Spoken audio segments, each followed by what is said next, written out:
محمد مطر أخ الدكتور خالد الشخير. شكرا للأخ الرئيس، والشكر موصول كذلك لزميلي النائب الفاضل الدكتور حمد المطر. الأخ الرئيس، في اللجنة التعليمية لدينا موضوعين مهمين جدا، موضوع 50 طالب وموضوع طلبة العلمي والأدبي.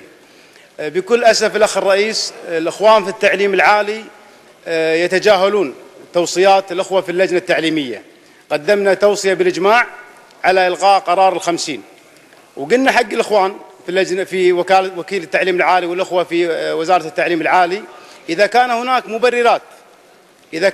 مبررات علمية منطقية احنا ندعمكم في قراركم، لكن للأسف لم نجد أي قرار. بعد شهرين من المماطلة، ووزير التربية يعلم بذلك، جاءونا في اللجنة التعليمية أمس وقالوا احنا رفعنا سقف 50 طالب عن الجامعات الحكومية، وأبقينا 50 طالب على موضوع الجامعات الخاصة، وهذه مماطلة. يعني الإخوان في التعليم العالي، يعني اللي فهمناه منهم، هم ما قاعد يدعمون دعم أبنائنا الطلبة، هم قاعد يضعون عراقيل، ولم نجد أي مبرر أكاديمي أو منطقي. قلنا لهم إذا أنتم تجدون أن هناك جامعات عندها مشكلة، وقف هذه الجامعات، لا تعمم القرار على كل دول العالم. احنا اليوم مطلوب منا ندعم أبنائنا.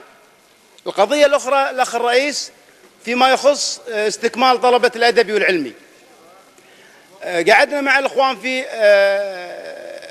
التعليم العالي والتطبيقي، والأخ وزير التربية شكل لجنة مشتركة من التعليم العالي ومن التطبيقي لبحث هذا الموضوع.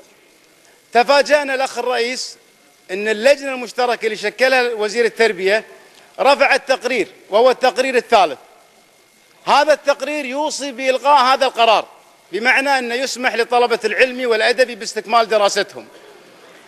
بعد ذلك يعني احنا هناك شبهات تدور على التقرير الرابع اللي تم رفعه لوزير التربية بلجنة لم تكن مكتملة النصاب.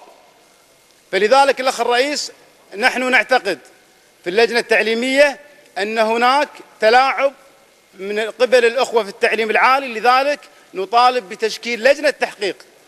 احنا 3 شهور تقريبا في المجلس، الأخ الوزير قاعد يعطي تعليمات وقاعد يوعدنا بإلغاء قرار 50 طالب وإلغاء قرار الأدبي والعلمي. نتفاجأ في الأخوة في التعليم العالي قاعد يماطلون، وهذا الأمر الأخ الرئيس قاعد يأثر على أبنائنا الطلبة. اليوم أبنائنا الطلبة قاعد يدرسون في كل جامعات دول العالم على الويتنج. يعني عندنا حالة عرضناها على الوزير وعلى وكيل التعليم العالي، الطالب حسين أسيري، هذا الطالب معدله 83 الأول على الدفعة وكرمه سمو الأمير، ولهذه اللحظة معطل قبوله على موضوع 50 طالب.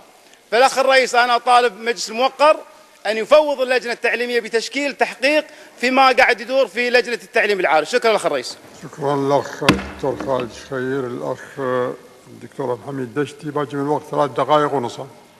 ناخذهم.